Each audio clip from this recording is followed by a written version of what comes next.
What's up, you guys? Welcome back to my channel. If you're new here, hello, I'm so excited to have you. My name is Emily. Today we are going to be doing a little chat about cardio. So cardio is kind of a hot topic in health and fitness, and specifically what type of cardio is best for you. So a few of my goals with today's video are going to be to teach you a little bit about the energy systems of the body, because that does impact, the type of cardio that you're doing, different kinds of cardio and just different kinds of training in general. Utilize different energy systems. To teach you about the two main types of cardio that are up for debate really, which are HIIT and LISS. And then 3, give you the tools to decide for, I think I did it this way. 3, give you the tools to decide for yourself which type of cardio is best for you. Spoiler alert, I'm not going to tell you that one type of cardio is, superior over the other, because I don't know your exact specific situation. So my primary goal with this is to give you the tools to decide for yourself what kind of cardio is going to be best for you, your schedule, your goals, your athletic abilities, and so on. So let's jump right in. For those of you that are questioning my legitimacy, which I encourage you to do anytime you consume any content on the internet, whether it's video content, whether it's an Instagram post, whether it's a blog post, anything, question that person's credibility, question their knowledge, question their efficacy to be talking about what they're talking about. I encourage that with everyone. So I am a kinesiology major, kinesiology, exercise science, sports science, whatever you want to call it. Different universities call it different things, but for simplicity's sake, just call it exercise science. I feel like that's the most easily understood term for what I am studying in my undergrad. I am also a sports nutrition specialist through the ISSN. I am a bikini competitor in the NPC, and I have been for about 3.5 years now, which is crazy. Let's see, and then I have competed in Olympic weightlifting a grand total of 1 time through the USAW, and overall I am a health and fitness lover, especially the science side of things, and that is what I want to bring to you guys, is a more informed approach to your training and your nutrition. So let's get into it. First, I want to start off by talking about the energy systems, talking a little bit about bioenergetics. Not going to go too in depth here because that really wouldn't serve a ton of purpose, but it's good to have that background information on the stuff that we're talking about. Bioenergetics is basically the energy flow that converts chemical energy, aka the food you consume through proteins, fats, and carbs, or your macronutrients, into biologically available energy. So kind of what this means, you can't just, or I can't just hold a potato in my hand and get the energy from it. My body has to metabolize it and turn it into biologically available energy in my body. Another kind of relevant term here is metabolism. So metabolism is the sum of all of the catabolic and anabolic reactions within your body. Catabolic reactions are those that are seen as those that break down energy or are energy releasing, or exergonic, energy is leaving or exiting the reaction. And then anabolic reactions are those that are generally seen as building up reactions. They're endergonic, and energy is consumed. So again, metabolism is the sum of catabolic and anabolic reactions. Last term is ATP, or adenosine triphosphate, which is the primary energy source for the body. And then getting into the energy systems, what differentiates the different energy systems are their rates of ATP production. In the context of the activities that I'm about to talk about, just assume that all activities are done at max effort, maximum intensity, all that good stuff. So first off is your phosphogenic system. Your phosphogenic system is the one that is used primarily for really short duration activities, like 0 to 6 seconds. So that would be resistance training, lifting weights, which is what most of us do here, and then very short distance sprinting. The phosphagen system is very dependent on the body's creatine reserves. So you hear people talk about creatine supplementation all the time. What happens with the phosphogenic system is when ATP is broken down to get the energy out of it, it's broken down into ADP, or adenosine diphosphate. So phosphate is released, and then in order to regenerate ATP, it has to go from ADP back to ATP, so it needs a phosphate back. What happens is creatine, or creatine phosphate, swoops in, it donates a phosphate to ADP and helps to regenerate ATP faster. The phosphogenic system is also referred to as the phosphocreatine system, or the creatine phosphate system, hence the importance of creatine within this system. And I know it's 2017 and people are still kind of on the fence about creatine supplementation, but creatine supplementation essentially, it helps you generate ATP faster. There's a certain concentration of creatine within your muscles, so supplementing helps you to oversaturate them. There is an oversaturation limit. You can saturate your creatine stores by around above 20% of your natural concentration through supplementation, but supplementation is extremely safe. It's been studied, in long-term and short-term studies for many years now, and it has been proven safe across all studies, male or female, doesn't matter. So if you are a strength and power athlete, creatine supplementation is your friend. So it will lend to increased strength, power, speed, lean body mass, lots of good stuff. It's also worth noting that the phosphogenic system is a form of anaerobic metabolism, so anaerobic and without aerobic, the presence of oxygen. So the phosphogenic system functions without oxygen present.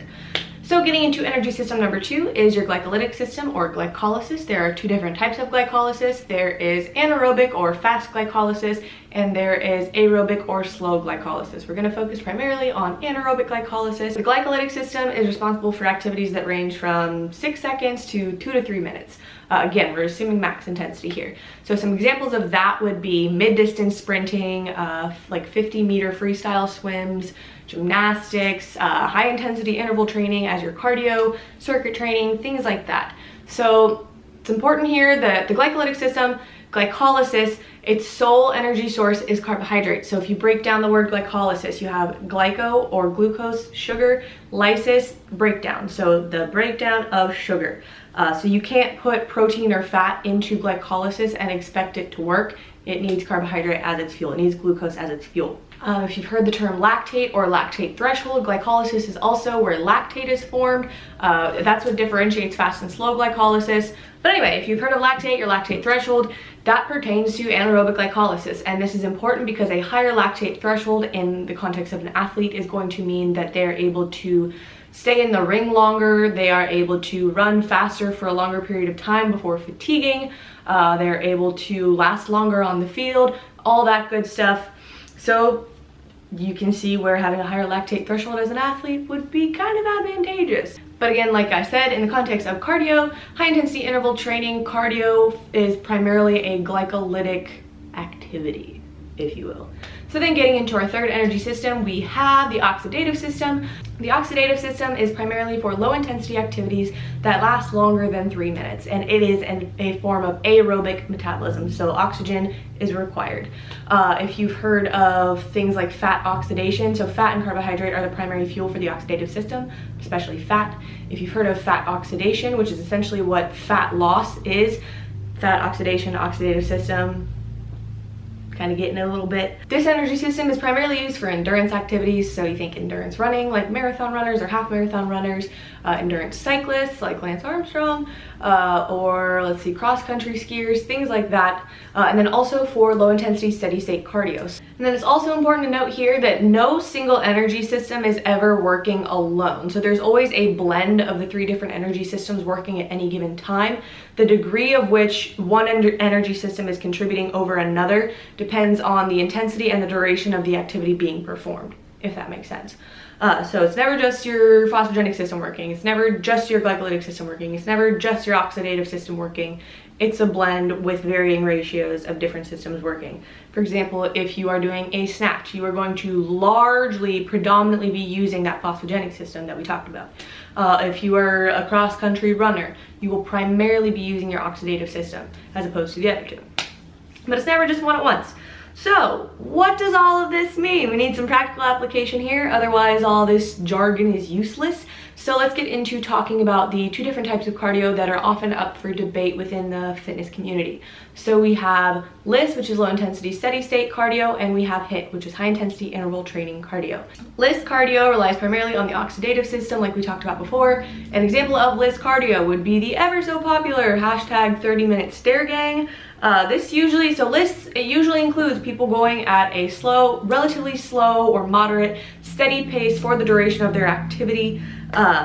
It's usually, between 50 to 60 up to 80% of your max heart rate, if that is something that you track yourself on like a watch or something like that. So getting into some of the pros of doing LISS cardio. LISS cardio is it's very easy to do. It's not, incredibly hard. It's It's very mindless, so that could be a con for some people if you get bored really easily, but a lot of people see that as a pro. A lot of people watch YouTube videos while they're doing LISS cardio, things like that, so it's very mindless. LISS is generally very easy on the joints, so there's little joint impact involved with doing LISS activity. Great for improving your endurance, kind of like I mentioned. Endurance athletes rely primarily on their oxidative system. It's also really great for your cardiovascular health. So endurance athletes also have better cardiorespiratory health than most people. So they have better heart health and better lung capacity than just your average person that doesn't partake in endurance type activities. If you are someone that is in a contest prep for a bodybuilding show, for example, it may behoove you to do LISS over HIIT if you are deep in that contest prep due to easy recovery. There's also a very low work to rest ratio with LISS. You don't need to take a rest interval per se during your LISS activity like you do when you're doing HIIT. So getting into some of the cons of LISS cardio, for one, it's more time consuming for equal calorie burn compared to HIIT, so it does take up more time. Another con of LISS would be it's not great for athletic development. So if you take a speed and power athlete and you have them do LISS, it's not really going to give them any sport related benefits. It's really just going to burn calories. Probably the largest con of LISS training is that especially if the volume, intensity, and frequency of your LISS training is too large, which too large is going to be different from person to person, but if your volume of LISS cardio is too large, it will interfere with your recovery and performance from resistance training. This is partially because the mechanisms for recovering from anaerobic activity and aerobic activity are different, and aerobic recovery mechanisms will trump anaerobic recovery mechanisms. So you have the potential to decrease your lifting performance if you do too much LISS cardio. And then getting into HIIT cardio. So HIIT is high intensity interval training. So HIIT cardio, kind of like I talked about earlier on in the video, it relies primarily on your glycolytic energy system or anaerobic glycolysis. An example of HIIT cardio would be doing bike sprints, 30 seconds on, 90 seconds off for 5 rounds, for example, with a warm-up and cool-down at the beginning and the end. So something that's really important to emphasize with HIIT training in order to keep it true HIIT and to make it as effective and efficient as possible is you need a proper recovery window. So all different energy systems have different work to rest ratios, which tells you how much work you need to be doing and then how much rest you need to be doing for that work. So for the glycolytic energy system, that recovery ratio is 1:3 to 1:5. So if you do a 30-second interval, you need 3 to 5 times that amount of rest. So that means you need 90 to 150 seconds of rest in order to properly recover, bring your heart rate back down, and prepare you to go at max intensity for the next interval. If you can't do HIIT cardio, if you can't do your intervals at max intensity, each time you do an interval, you're kind of defeating the purpose of doing HIIT. That would be analogous to taking a supplement at a lower than effective dose. It's like, okay, you're taking this supplement, but you're not taking it in the dose that's actually going to help you, so why are you doing it? If you can't perform your HIIT at max capacity at a true high intensity, that kind of diminishes some of the benefits you'll get from it. So that recovery window is very important. Now, should I pick 90 seconds or should I pick 150 seconds? This is going to depend on the intensity of your interval. So a higher trained or a more well-trained and advanced athlete is going to need closer to the longer end of the spectrum of the recovery range because they are able to work at a higher capacity even given that same 30-second sprint window. So somebody that is more trained is able to work more efficiently and put forth higher power output than a new trainee. That just kind of makes sense. The more advanced trainee, their body is adapted to working at higher intensities than someone that's never done HIIT before. So more intensity, you need more recovery. Now, some of the pros of HIIT, it is way more time efficient for the calorie burn. You can do less time of cardio, but get more out of it. And then HIIT cardio is also better for athletic development. So athletes use primarily their phosphogenic system, especially if they're a short distance sprinter or if they lift weights, but in competition especially, most athletes, most field athletes, so football, soccer, things like that, they primarily use their glycolytic energy system. So it would make more sense to train a glycolytic energy system when you're doing your cardio, which is what HIIT is. So it better pertains to athletic development, it better pertains to their sport. Or if you're just a recreational gym goer, then it makes you more powerful and it makes you stronger, which is going to most likely benefit your strength training because resistance training has a large strength and power component to it. And you also get a very small, and I emphasize very small because I think people over exaggerate the benefits, but a very small benefit from EPOC, which is excessive post-exercise oxygen consumption. Basically what EPOC is, if you've ever finished a workout and you're like already in your car on your way home, or like you take your shower and you're still breathing really hard and you're still sweating even after your shower, that's kind of what EPOC is. So it's a continued elevation in your heart rate, a slight elevation in your metabolic rate. You're still very warm, you're still breathing very heavy. You just haven't come back down to that baseline yet, even after your activity is over. Now the argument is, well, EPOC means you are burning more calories even after you are done exercising, which is true, yes, but like, is the magnitude of that enough to like be like, we should always do HIIT because EPOC? And then another pro of HIIT would be it's less mindless. Some would see this as a con, I see this as a pro. I like having something that is a bit more mentally focused as opposed to just like diddling around on a cardio machine. I get very bored very easily. So some of the cons for HIIT, for one, obviously it's a lot harder. It's a lot harder to do max intensity intervals than it is to just go at the same pace for however long. Another con would be that HIIT does require greater athletic ability. So if you are not extremely athletic, you're not going to get quite as much out of HIIT as somebody that is very athletic will. That doesn't mean you shouldn't do it. It just means that people that are more athletically trained are going to reap more of the benefits of HIIT because they're more efficient at it. So if you lack that efficiency, that would be a con for you. Some people would see a con, it requires more mental energy. Another con could potentially be more joint impact, but we'll kind of get into that in a second. In the context of a bodybuilder that is very deep in contest prep, doing a lot of HIIT will just dig you even deeper into a recovery hole. So a lot of times that is why people switch out their HIIT for list when they're very deep in a contest prep or very, very dieted, as people will say, because they will not recover as much from HIIT. And they also will not be able to perform at max capacity during their HIIT sessions as much, if that makes sense. So if you have ever been in a contest prep or if you've dieted really, really hard for anything, your energy reserves are a lot lower when you're very dieted, both in terms of your mental energy and your physical energy. So if you try and take someone that is mentally and physically drained and try and tell them to do intervals at max effort, you're not going to get as much out of them. That just kind of goes without saying. So just some more cardio notes to kind of help make your cardio tailoring decision a little bit easier. So one note on HIIT, I mentioned that it's very, very joint taxing. Now obviously something like endurance running is going to be really hard on your joints as well, but in particular HIIT. So if you take someone out on a track and try and have them do track sprints and they've never once done track sprints in their life and they've never been taught a proper sprinting gait cycle, they're at a much higher risk for injury, as a sprint, like the proper gait cycle of a sprint is very specific, not just for efficiency but for safety as well. So if you're not properly doing track sprints, you're much more likely to get injured, and you're just plain out not doing it right, so you're not getting out of it what you could be getting out of it if you're sprinting properly.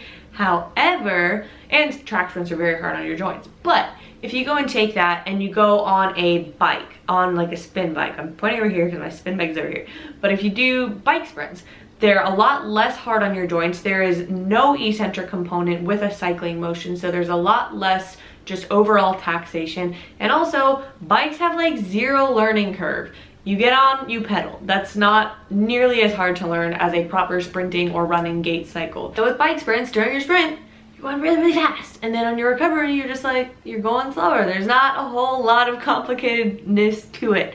So subbing something like track sprints or treadmill sprints are terrible. It is just bad. Subbing that out for using a bike is just a lot safer and will likely be more efficient for you unless you're somebody like a trained sprinter. Then obviously do your sprints. A lot of people ask about duration of your cardio session. So if you're doing lists, I would say start around the 15-minute time frame. You know, I'd see 5 to 10 minutes is more of like a warm-up for a training session.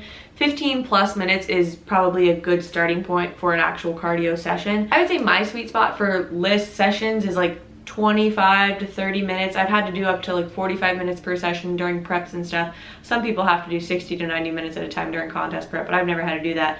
But I would say start at 15 minutes, maybe go 15 to 45, find your sweet spot and do what works for you. A lot of this is really generalized because I don't know you. I don't know your particular situation. These are just kind of like starting points and potential frameworks for you to have a guide to set up your own cardio routine. And then for HIIT, I would say I really never do more than like 20 to 25 minutes of HIIT, including the warm up and cool down. So, you know, you have your warm up and cool down. I would say have, you know, 5 to 10 intervals, depending on your goals for the session and the goals for your cardio programming in general. I also like HIIT a lot in a fed state, so not when somebody's deep in a diet, but in a fed state for body composition. So I'm much more inclined to do HIIT myself or to program it for clients, not excessively obviously, but just program that over lists, especially when they are in a fed state, so that they're able to properly recover and able to go at max effort. I'm much more likely to program HIIT for body composition in that kind of a scenario. It's also important to remember, well, for one, I can't give you frequency because I don't know your situation, like number of sessions per week, but cardio is used as a tool for fat loss. You know, in athletes, conditioning is used as a tool for sport performance. In most traditional fitness, just lifestyle people, cardio is a tool for fat loss. So you don't want to be doing a ton of cardio in your improvement season or your growing season or when you're maintaining, because then when you go to try and diet down, you don't have that tool in your tool belt to add in when fat loss stalls. Now that said, there are people that need to do more cardio year round than other people to maintain conditioning. I'm one of those people. I can't maintain decent conditioning without having at least some cardio in during the off season. Now, it's not an excessive amount, it's much lower volume than when I would be in a prep, for example, but there just are people that need to do more cardio year round to maintain conditioning. And then on the flip side, there's people that do even just slightly too much cardio and they start losing too much too fast. So it really is such an individual thing that you're gonna have to toy with yourself, both in the type of cardio, whether it's LISS or HIIT, and in the frequency and just the frequency and the time per session of your cardio sessions. And then kind of like we talked about before, too much cardio, regardless of your season, whether you're dieting or you are growing or maintaining, too much cardio, and I think this would go for either type, whether it's HIIT or LISS, too much cardio is going to decrease your resistance training performance. Obviously, if you are training for a marathon or a half marathon or cross-country cycling or skiing or whatever, you're going to need to do more endurance work because that is where your sport focus is at that given time. But if your sport focus is muscle growth or muscle maintenance, which is typically what it is in the recreational fitness community and the bodybuilding community, then your cardio volume can't trump your resistance training volume. It can't overpower that, and the recovery from that can't overpower that. So you need to be mindful of your goal that you have in mind as well. So if your goal is to build muscle, you are probably going to be wanting to do a little bit less cardio, a lot less cardio actually, than your friend who is training for a half marathon. So I guess kind of at the end of the day, like I said in the beginning of the video, I'm not giving you a this is definitely better than this scenario. So kind of like I've explained in this video, cardio is not just for fat loss or weight loss, it's also for training different energy systems. So I think it's great and very healthy, especially for the average gym goer that doesn't necessarily have a competition of any kind that they're preparing for, to just be overall healthy and athletic and functional and train a variety of energy systems through your resistance training and your conditioning. I think that just makes sense. And then it's also going to come down to, and this is probably bigger than anything I've talked about, is what you like the most, because what you enjoy the most, you will be the most consistent with and the most adherent to. And so it makes your program more sustainable. I think the key to maintaining long-term health and fitness is a sustainable program that goes for your diet, that goes for your training, that goes for your conditioning. So if you love HIIT cardio, but somebody tells you to do LISS, you're not going to enjoy LISS as much, so you're probably not going to put as much effort in and you're not going to get as much out of it. I think that applies to just about everyone. On the contrary, if you hate HIIT and somebody tells you to go do, 5-10 intervals, you are probably not going to go at max capacity. I don't care who you are.